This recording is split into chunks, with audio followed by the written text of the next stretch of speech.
Dear Earthmates, we are visiting Raed Al-Jishi in Saudi Arabia. He's a new friend, a dear friend who is a wonderful poet, and he is also the editor of Samawar, a literary journal, also a translator, and I read his poems in English, and I'm one of his many admirers. And thank you so much for hosting us. We are visiting you. How did your love in poetry begin? I just want to say thank you for this opportunity and this window to talk with you and with other colleagues and lovers of poetry and literature, and for those who are interested in these subjects and think that and like us think it matters. I think I was born in a city which called Qatif in Saudi Arabia, and this city is full of rhythm and poetry. So since I was a child, I think that the first thing I heard is poetry from my mother, from my father. It is something common in my city, especially about religious poems. And so, yeah, I think I start loving the rhythm of the words from since I was child, but I didn't write anything till maybe I was in elementary school. After elementary school, and we have this game that you should recite a verse of a poem, and by the end of the letter, the end of the letter, the another one should start another poem from his memory. And I have to be one of the good ones in this contest. This is we used to play when we were kids and youths, even in school together. And I used to win a lot because when I didn't memorize any known poem, I will just make up one. And yes, and I would, and they suspect that they didn't hear that before, but I won't tell them that I just made it up. And it was like, yes, poetry was to be fun. And then I stopped writing poetry because poetry was only fun, only something that rhymes and all religious to me, but it wasn't about my feelings. So I didn't thought about it, and until I have a heartbreaking moment in college, and then poetry became something else. It became a cure, a sanctuary, something that I will go in it to just forget about the pressure of life, and then the love, I think, began. Then I respected more. I respected poetry more, and I tried to read read poems and discover new ways in telling poetry, not the easy one that I could memorize easily. And then every time that I discover new thing, I become fond of it. And of course, when you write some poems in the early days, and you have a lot of good feedbacks from good poets or earlier poets, you will have the courage to continue. But then I was in a state that I've been hosted to recite poems, and there was a lot of applauses, and everything was perfect. Everything was perfect. Like I know that I stop my reciting now. I will stop in this world, specific world, and they will ask for more. And I know the game. I know everything in the game. And suddenly I said, if I know everything in the game, well, and this portal that everybody loves, the audience loves, the fans love, is so easy. I think that I am blind because I'm seeing that applauses and I cannot move now. So the love become tougher because I had to choose to step away from all the festivals and to rethink again about that. If you are surrendering yourself with what you love, you will just be blindsided, and you have to reconsider things. And I think life and poetry is all about reconsidering what you believe in. And in life, in philosophy, in poetry, so that is the beginning of it. You love what you read, and you read like 900%, then one a day you just wrote it.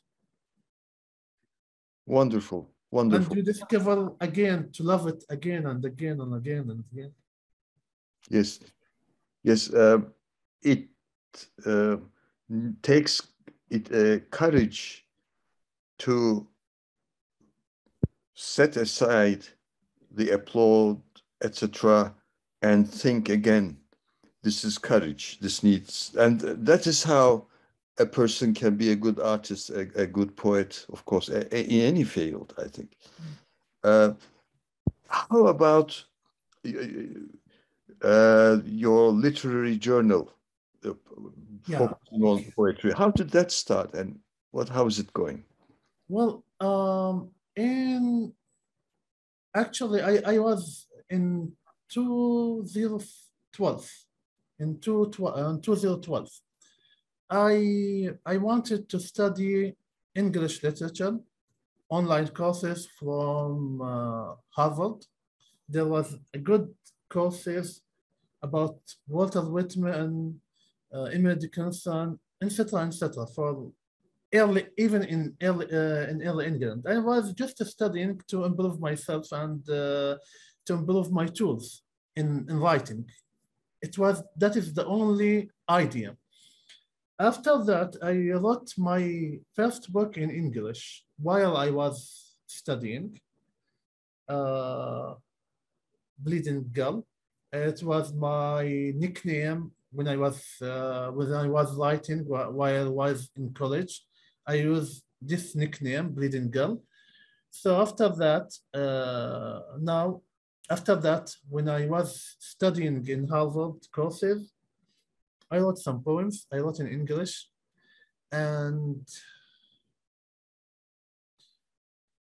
I keep. That is why I just forget the question. You know, I was going. Yeah, can you remind me? Sure, that happens to me too when thinking. How did you the journal, yes. Journal. Yeah, okay.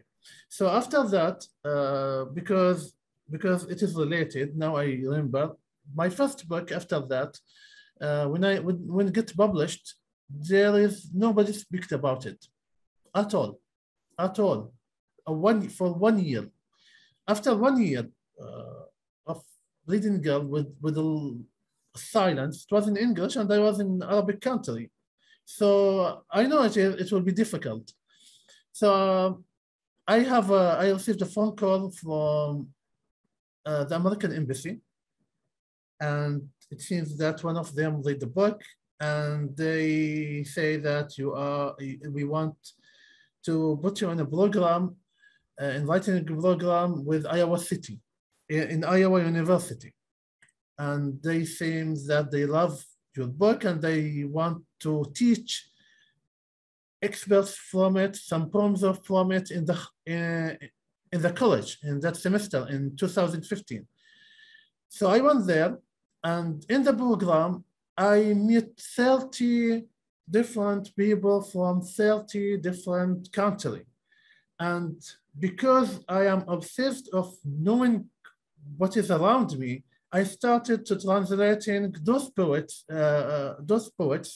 poems and novels, just to understand them and to know how to communicate with them and to know my place in this international map. So it was just like that. I just want to know you, to know your poems, in order to speak with you with something that we have in common. That's it. After the program, which takes like 3 months, I thought that I enjoyed really some of these poems. And so why not? Why don't I publish what I translate? So I talked to my friends, and they welcomed the idea, and they encouraged me. So I published in some newspapers. The owner of Samawar, after maybe 1 year, was talking with me about his magazine, and it's about art. And I told him, you know what, you have talking about art, about poetry, about cinema, but there's nothing about translation. There are no international poets there. So he said to me, why don't you edit the paper of the translation? We make a translation section. We don't want your poems only. We want you to edit the whole thing. That started. That's it. So that's how I worked with Samawar for so many years now. And I worked also as an international editor with a magazine called Modern Dialogue in Northern Macedonia. I am in the international editing board, and what we do is that from the Ministry of Education, that it supports the magazine, and we publish 1 issue every year. We select poems from around the world, and of course, it will be translated into Macedonian, and from Macedonian published in Northern Macedonia. So, yeah.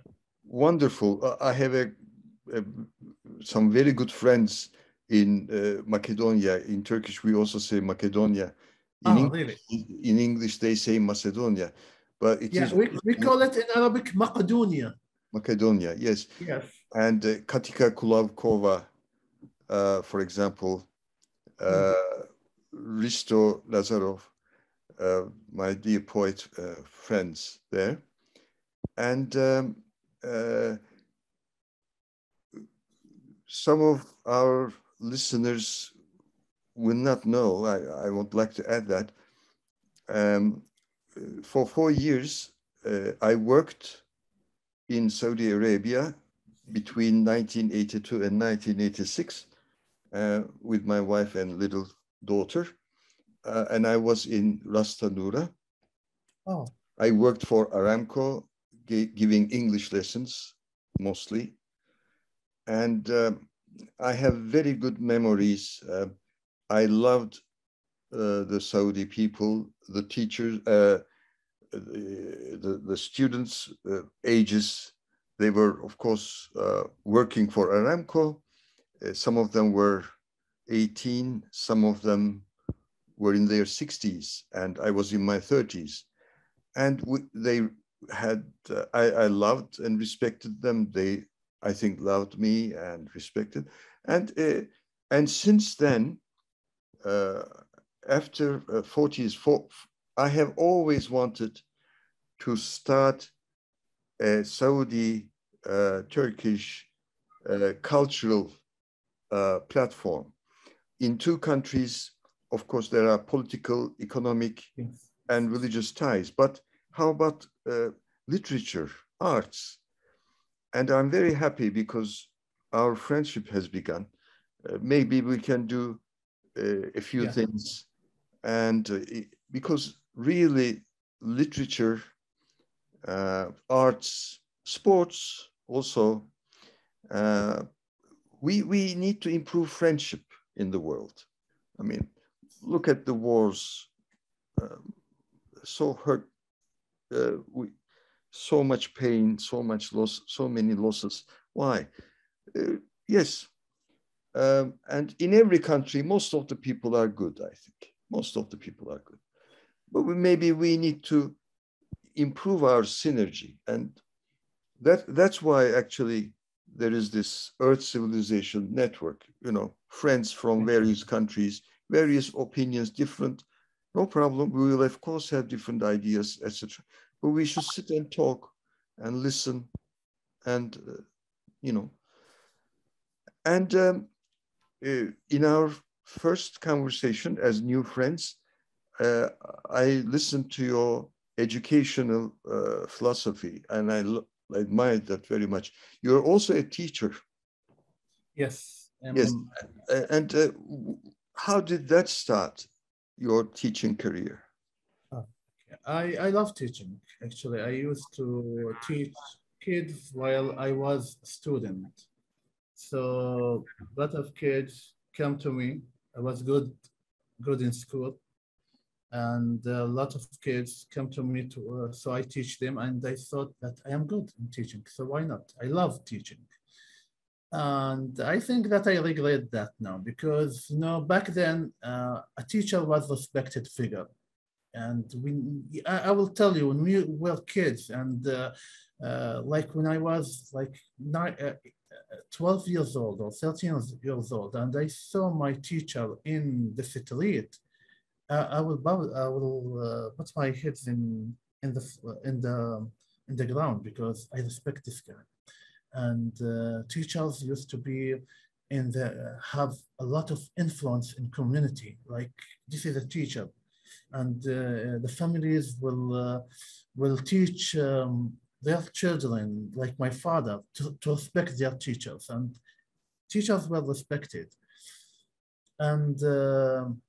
And they are influencing in community, not just by teaching in school. I mean, like by doing a lot of things. And but now I love teaching, but I don't love to be a teacher. Teacher is not, lady. It's not a good. I'm still loving teaching, but time changes. Yeah. Yes, but still. Anyway. I started, I have good degrees in high school, but because I love teaching, so it was the only logic thing that I will apply for teaching. Actually, I applied for, I don't know what they call it now, for Battle University. Do you remember it? King Fahad, and I was accepted as a chemistry, I was accepted there. But then I was accepted in another university that allowed me to be a teacher. So I just give them my ID, and they told me that you will regulate that. And I didn't regulate that until now. So after 20 years, so it's okay. But that was something I love to do. And I love to give seminars, not only to teach chemistry, or also to teach how to rhyme in Arabic and others. So yeah, I love teaching. And you know, you are a teacher yourself. And there is something like you cannot describe it when you change an ideas in a mind of youth or a kid. And when you say that, okay, it is game on, I'm gonna change this thought, I'm gonna evolve you, whether you like it or not, but I'm gonna do it.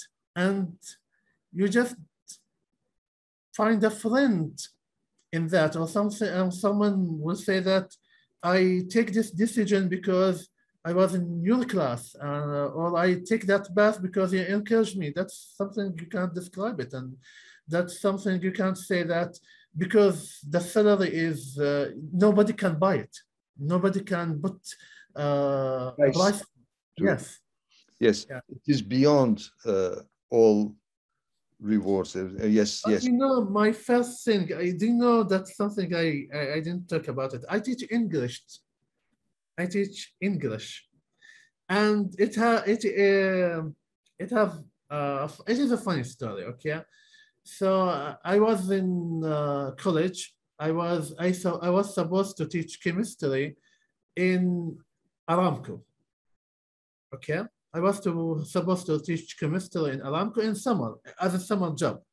So I went there, and the class of chemistry was ended. So I worked like a secretary, I worked like an apprentice, typing, whatever. I told them I want to work. I am here in summer and I want to work. So they said to me, we have a 101 English class. Can you teach it? And yes, of course, yes, I can do. I can do that. So that is my first class. I teach 101 English in summer for like 3 months, and that's it. And then, yeah, that's before I graduate from school. And you mentioned Ras Tanura. My father, peace be upon him, may God rest his peace and in heaven. He used to work in the same city in Ras Tanura. And I don't know, maybe somehow he met you. Yes, Yeah, maybe. maybe. Um, what was his name? Peace be upon him. Please. Pardon? Not peace be upon him, that's my prophet. May he rest in peace. Anis, his name. Anis. And he named himself. Yes. I guess. Anis is the name of a good friend of ours as a family in Really? Turkey. Yes. Okay. Anis is,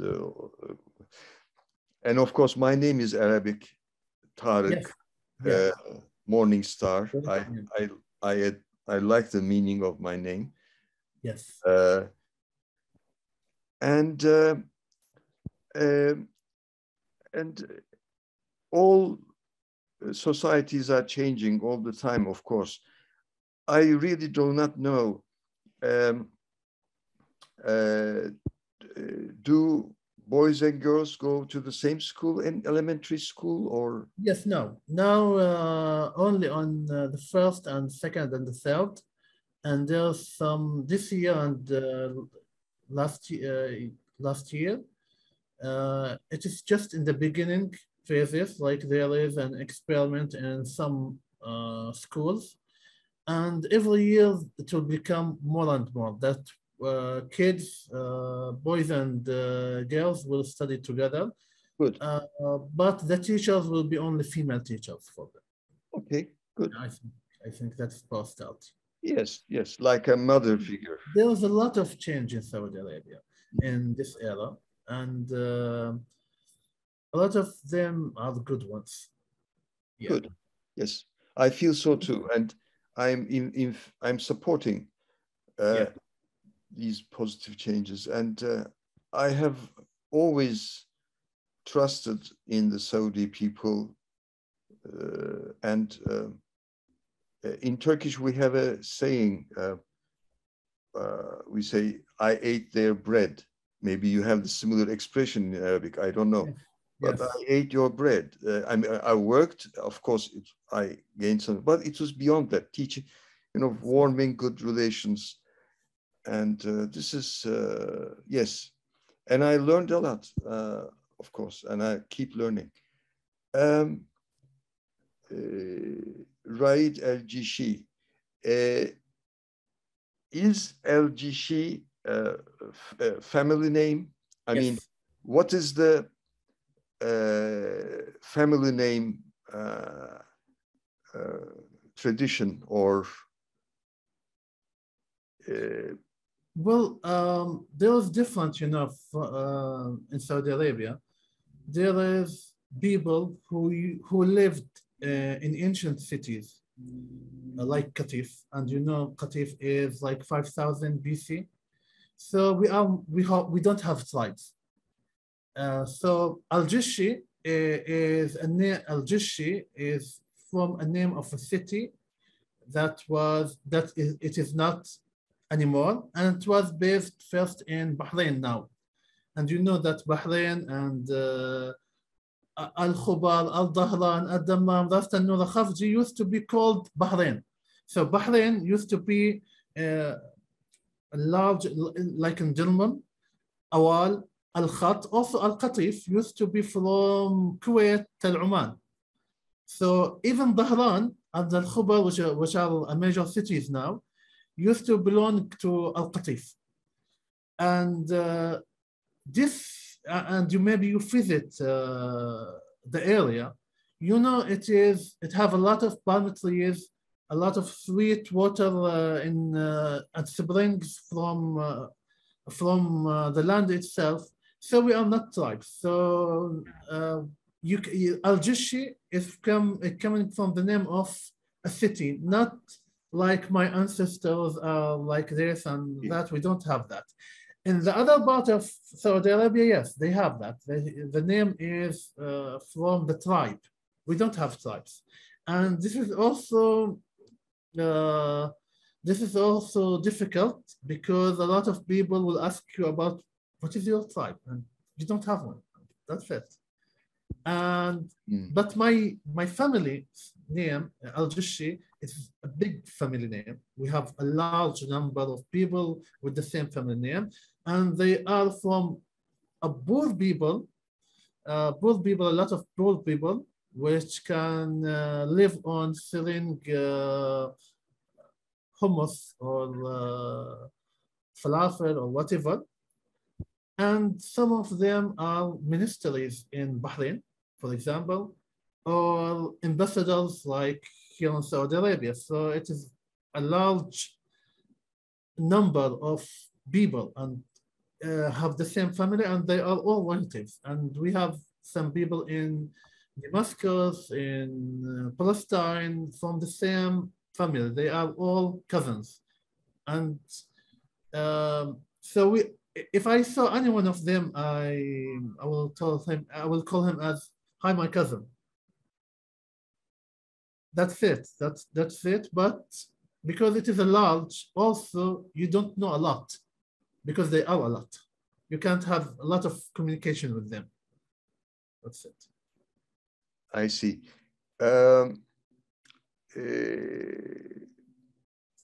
How are the relations with the neighboring Arab countries?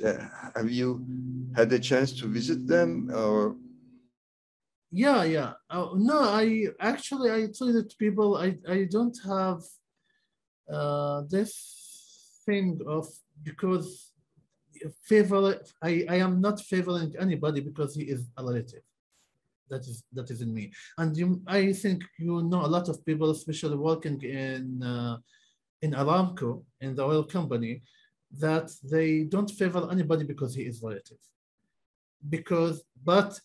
And this is different from other people's, that because we don't have someone who is the big guy in the family, so we have to obey him or do whatever he say. So my funds are based on common things we do, we love, and trust, and just being good, nice people. So I visited Bahrain, but most of the people I know, not from my family, not from Al-Jishi, they are poets. That's it. I don't know. I don't have any good relationship with anyone from my family in Bahrain. And because some of them also taking a political side, like they used to be with Saddam Hussein supporters, and we are against him. And he invaded Kuwait and invaded Al-Khafji, also in a city in Saudi Arabia.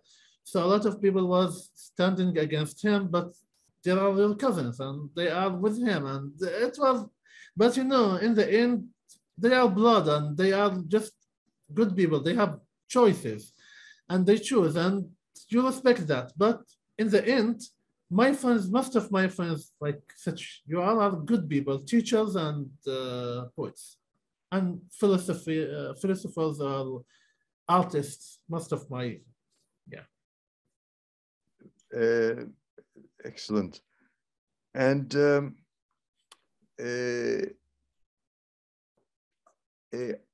how about the other arts? How are they in Saudi Arabia? How are they developing, let's say? So we have international photographers from my city. And I'm not talking about the whole Saudi Arabia. So I will just take my city as an example.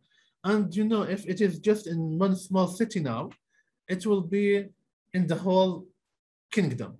So in my city, we have a lot of international photographers. They are awarded with medals. They have high certificates, and they studied.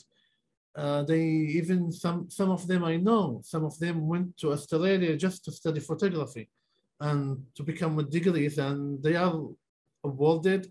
And calligraphy also. One of them is one of my friends. He studied calligraphy in Turkey, because you know, best people in writing Arabic, in calligraphy, in writing Arabic style calligraphy are from Turkey. And you know, calligraphy can't be taught online. It is only taught by a master.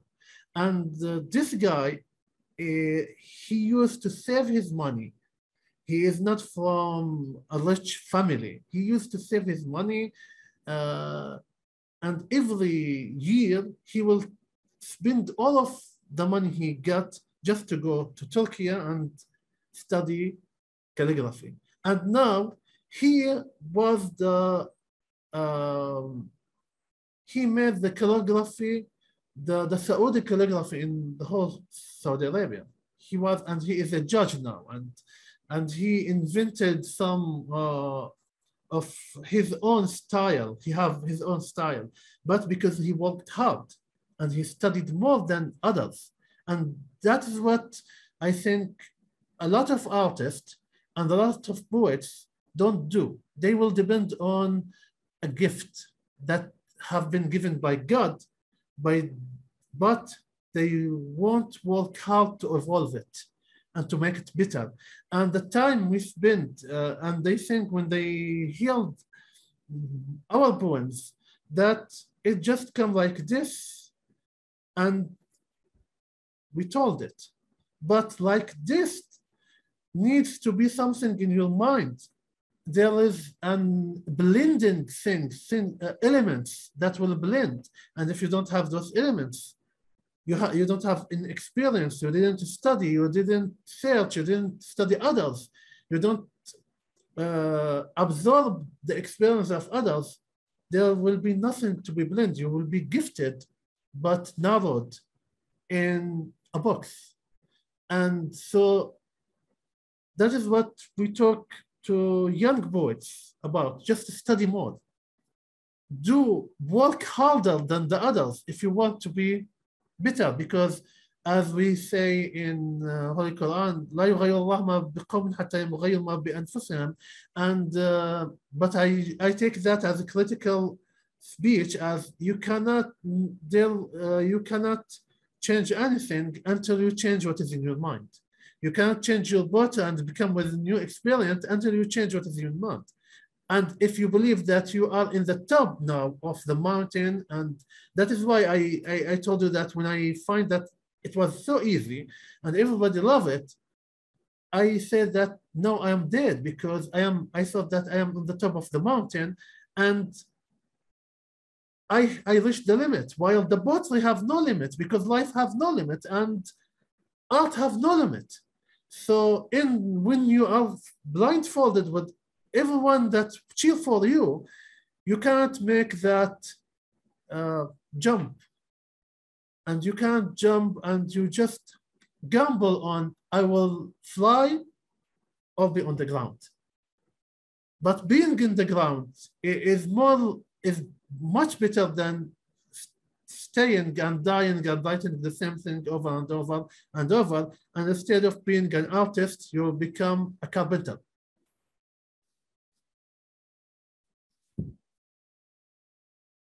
I can't hear you. Picasso admired calligraphy very much. By the way, when I was in Saudi Arabia in early 1980s, later I learned that in those years, later, a Saudi company organized a wonderful art exhibition in Saudi Arabia by Salvador Dali. And a Saudi insurance company organized it. And that Salvador Dali art exhibition was the largest Dali exhibition in the world till then. You know, that was, and I was very happy when I learned this. Yes.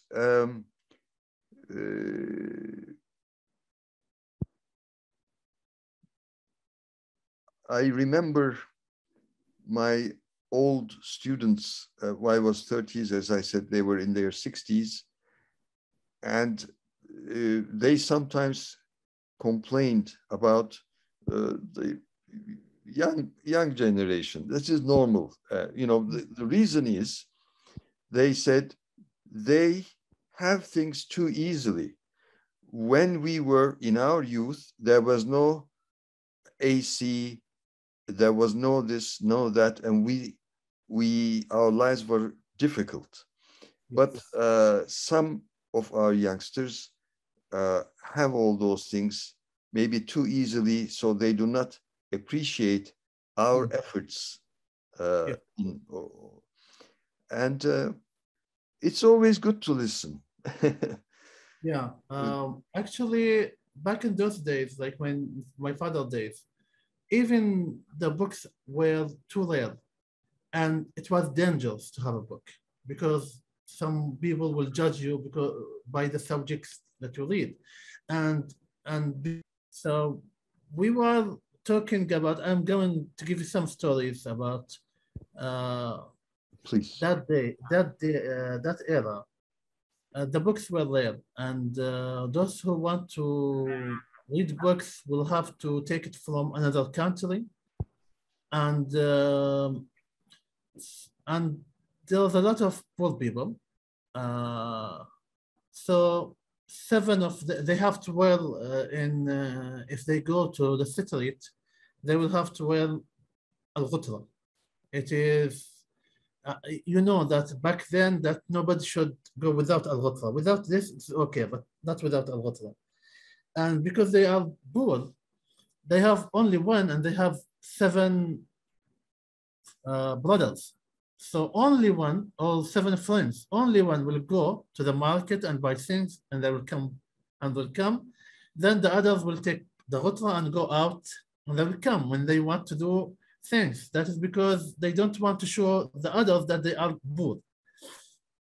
And as I told you, books were rare, but they bring it from Egypt and Lebanon.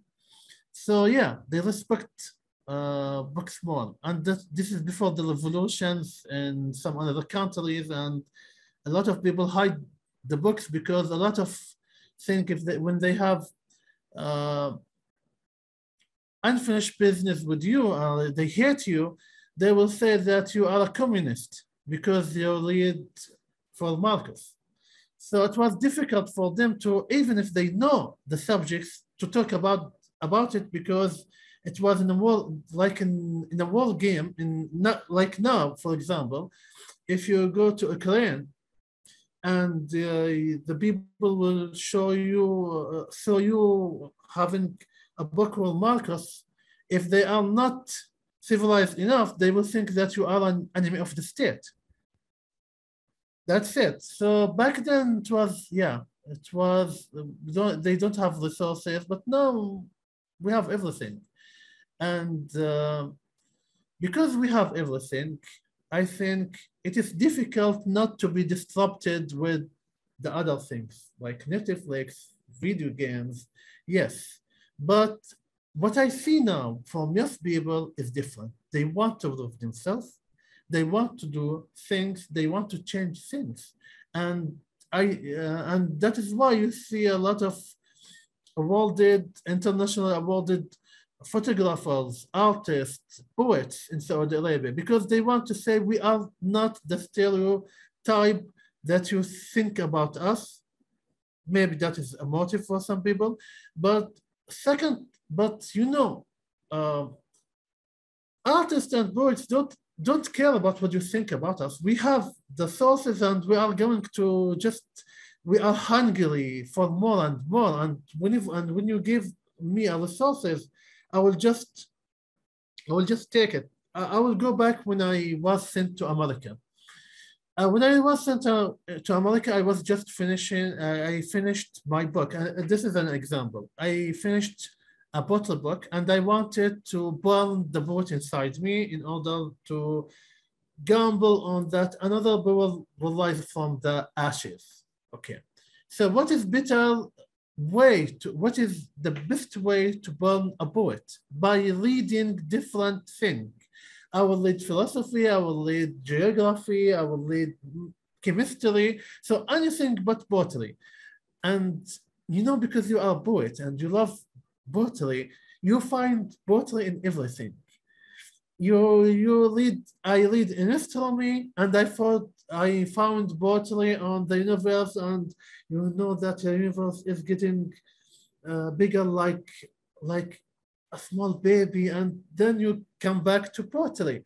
And that's what happened also when I read philosophy for Nietzsche and I make my last project. And that is why I'm loving your organization and what you do. Because you don't think, yes, I am from Saudi Arabia, I'm from Turkey, and we have people from Ukraine and Russia and from other countries, but we are thinking global, that we don't have borders, that it is just because it doesn't define us, that because I was born in this country, it is nothing. I didn't do that. I didn't choose to be born in this country or choose to be put in this skin. That is not something that I should be proud of or something, because I didn't do that. And that is what you do. And you make people talk, you make people connect. And I don't, you know, we don't need to know that where are you from. You are from the earth. And we are all sons of Adam and Eve. We are all brothers. And what the Earth organizations do is making those thoughts real. And that's it.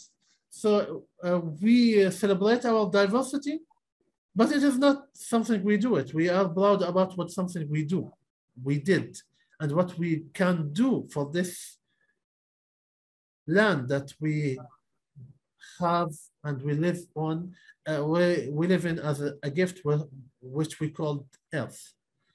Yes, yes, wonderful. And that's why I enjoy using the word Earthmate, you know, dear Earthmates. And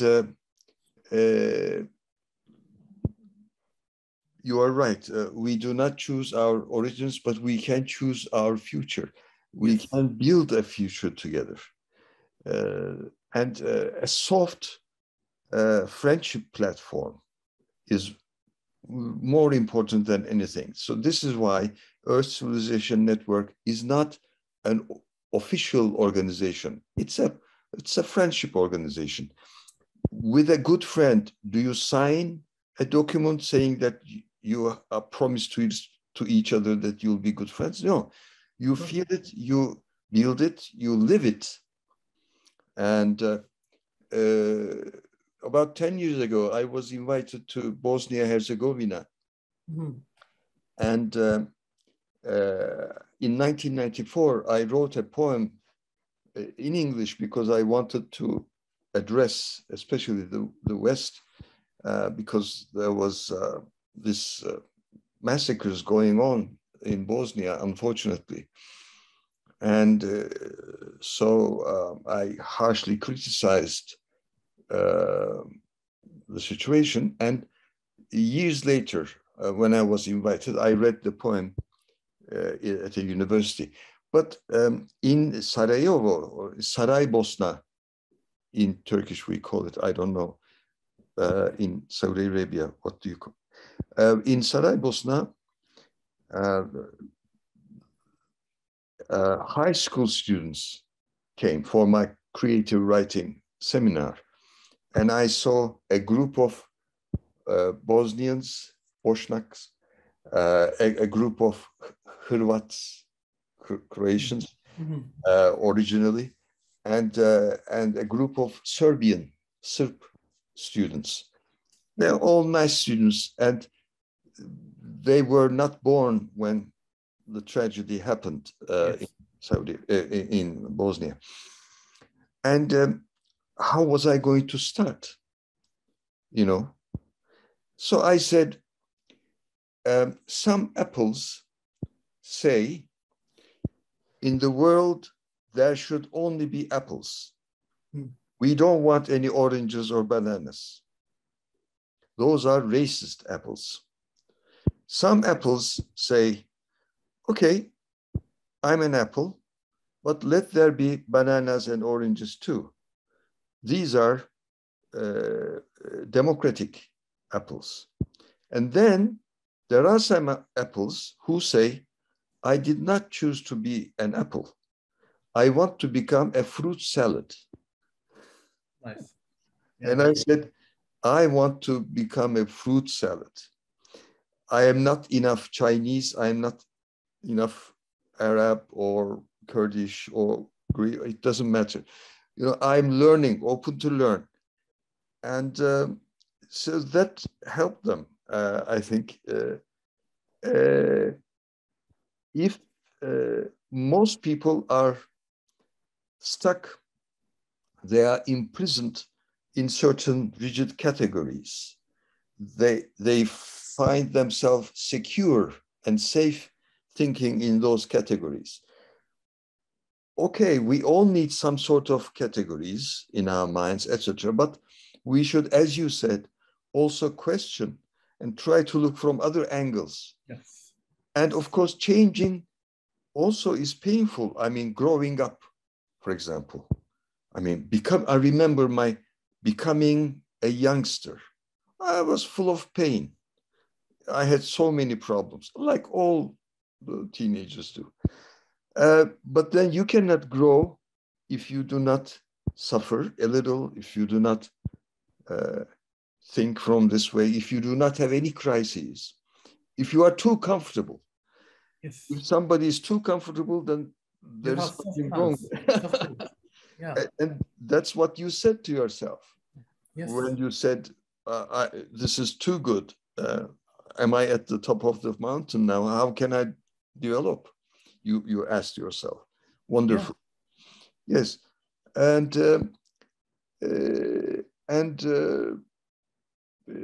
I, as I mentioned, consider myself an Earth civilization volunteer. I am just a volunteer. And I cannot speak on behalf of a group or on behalf of any person.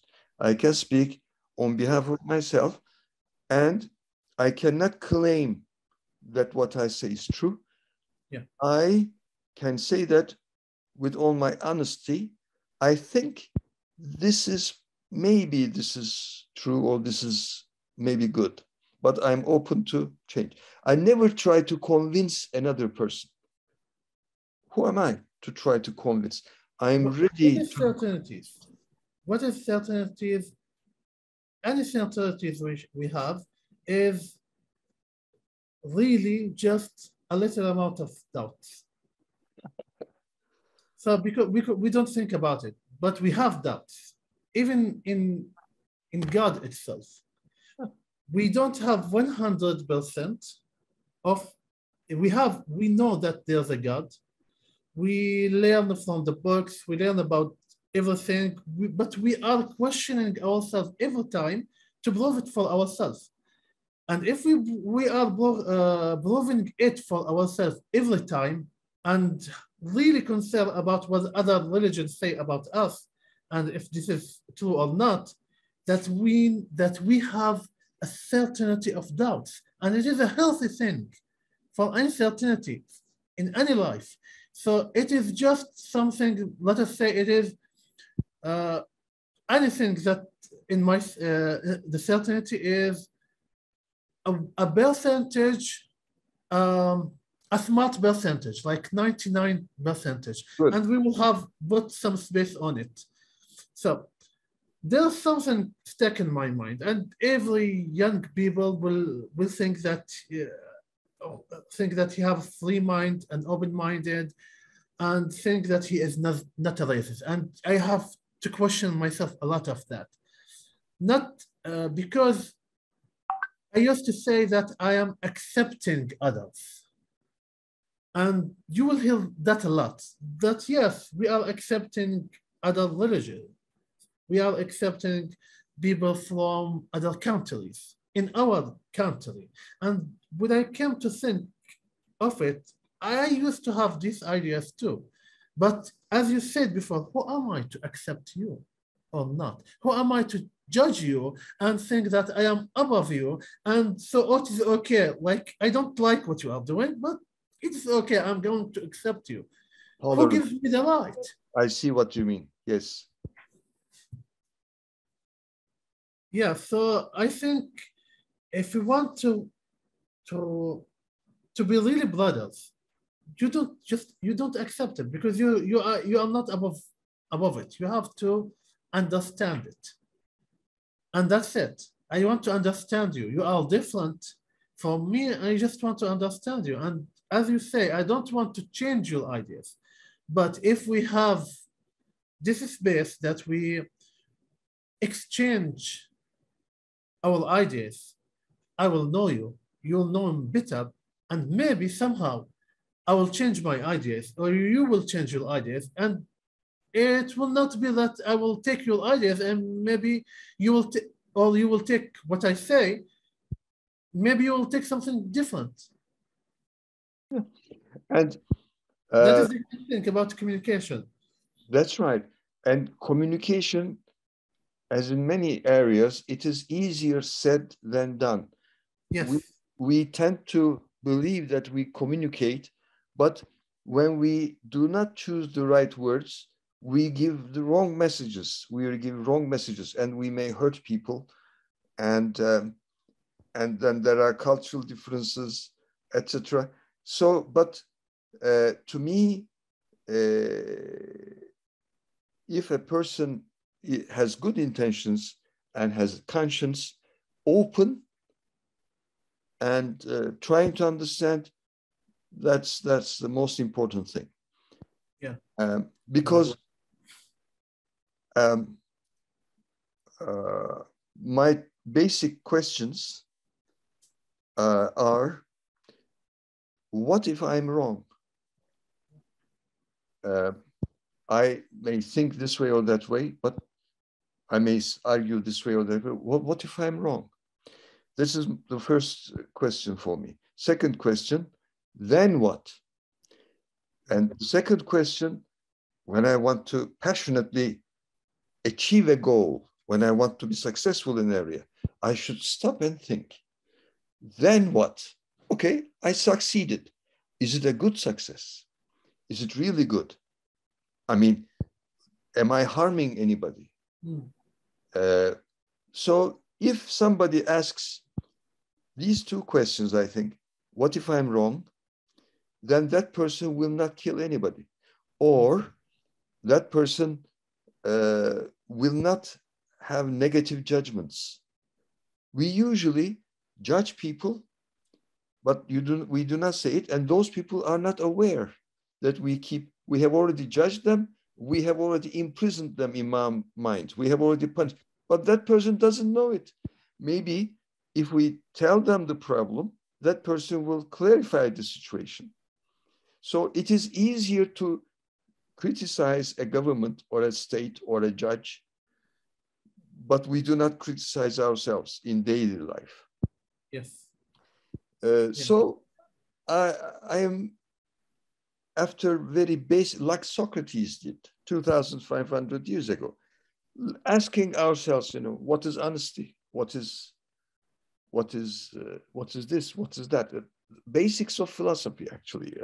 Philosophy is like breathing. We all do it. We should all do it better. Yeah. And this phase, asking yourself,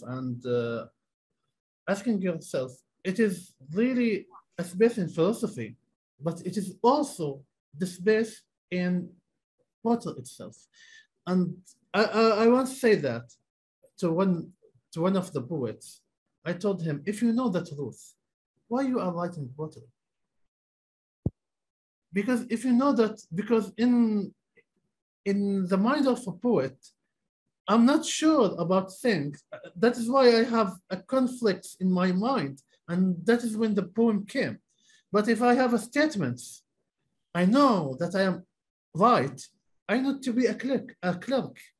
Yeah, or you write an article. Yeah, I'll write an article. But this is not, I don't not to put logic on it.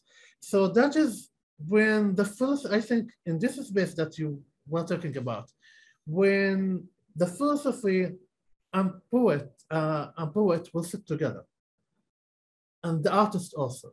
Then they will go in separate ways, and they will express those questions in their mind by their tools. Some of them will seek for truth, will be a philosopher or a wise man or whatever, but some of them will just express these things as an artist. I don't want to, I'm not a superhero, and I am not the wise man. I don't have the answers. And I think poets don't have the answers. If they have the answers, they will write, as you say, an article. Yeah. So that's a great thing that you are talking about. Together we are talking. And may we have a look at your new book that came yesterday? Yeah. My latest book was called Clay Tablets in Nature's Care. And this was the project that I wrote to burn, that I started as a way to burn the poet inside me. There is no meter in it. There's no meter in it. And there was a poet who writes in meter and lines. And when I went to in that era, I was reading philosophy. I was reading geography, chemistry, and etc. And I was questioning myself. And I just wrote in this era between questioning. I am not a Nietzsche fan or anti-Nietzsche. I'm just writing poetry in it.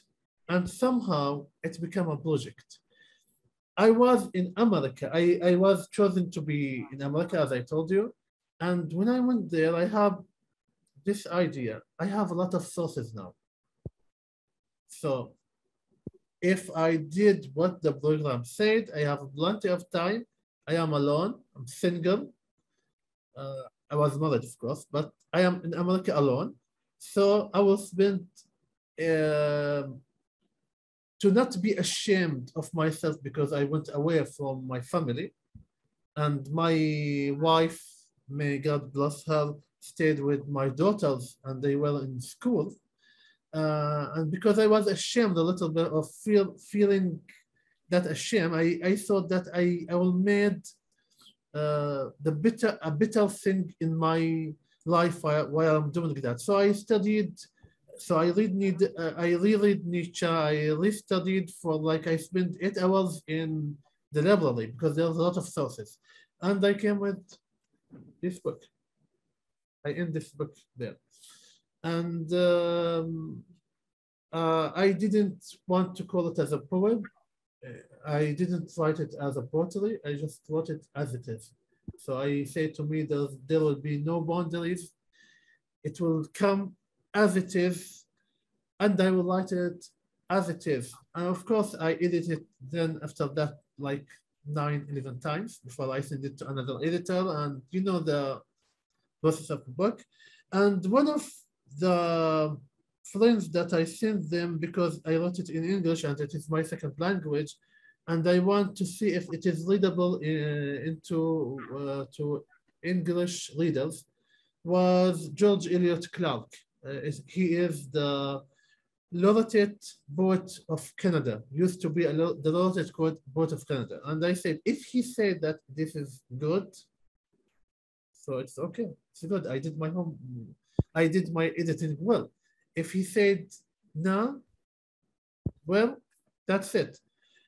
But when he read the book, he told me I want to write the a preface for it. And I said, wow, I didn't want to write a poetry at all, and now I have another project. So, and I am blessed, I think, by him. The book were adopted by Sale Publishing House in United Arab Emirates. So I published it not in Saudi Arabia, in Emirates, and then it was translated into Chinese, and I heard that it will be off and Spanish, and I just received 2 days the Portuguese translation of the book, and I'm so happy about it, even though that I cannot read anything but my name on the title. Wonderful. I'm so happy that this has become so. Thank you. I am thankful to you for also translating some of my poems and publishing them. Yeah, I was honored and delighted. You know, you have visual poems, and this is rare in international poetry nowadays. I know a lot of people will just write visual poems, like they will write the poem in a tree shape. But what you do is a real visual poems. Like they will look at it, they will rethink about it, and they will put words in the empty spaces. And this is what is a visual poem is. It is not writing it in a shape, just making an abstract of the poem. And that's why I really enjoyed it. And I think even there is some poems will have 2 little words, like 3 words or 4 words, but it was difficult. It wasn't easy because you want to put the same concept, the artist concept to the Arabic readers. And it was really difficult, but I have a good feedback on it. So thank you. That's right. Yeah. And I want to translate some of your poems into Turkish. I'll be honored. I'll be honored also. And dear Raed Al-Jishi, my dear friend, what would you like to suggest to young Earthmates all over the world? I think I am just humble to suggest things for our mates, Earthmates. I don't think that I am in a position to suggest things. I read about, I saw a lot of CVs of the other mates, and I think a lot of them are great people and they are achieving a lot of things.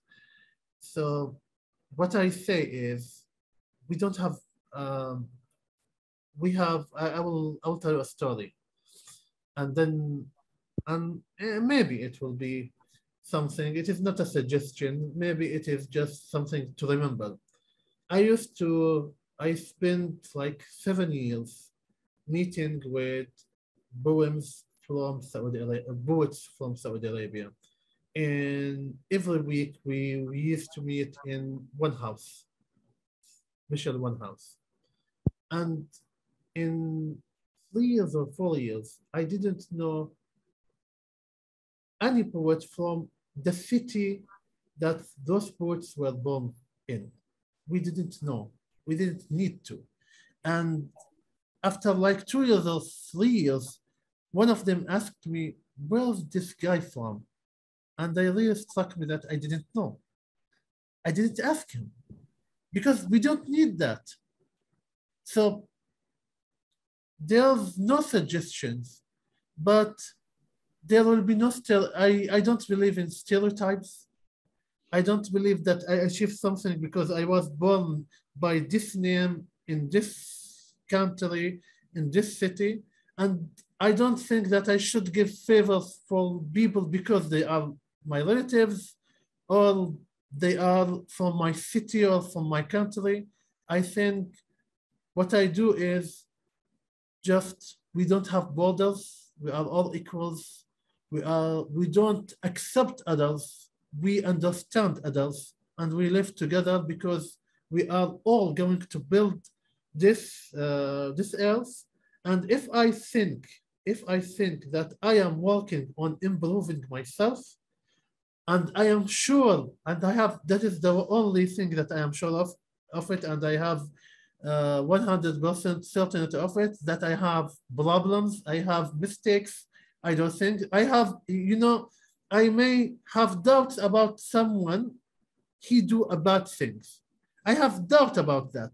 But the certain thing is that I have myself, that I know myself. I know what I did. So I will focus on that. And I will believe that others also focusing about themselves. And we are all improving ourselves in order to improve our community, the Earth community, and improve and be less dangerous on our own Earth, because we are the #1 enemy to our own land. Exactly. Unfortunately. Thank you so much. Shukran. Thank you. Shukran. Shukran. We are together. Yeah, we are together. Thank you. So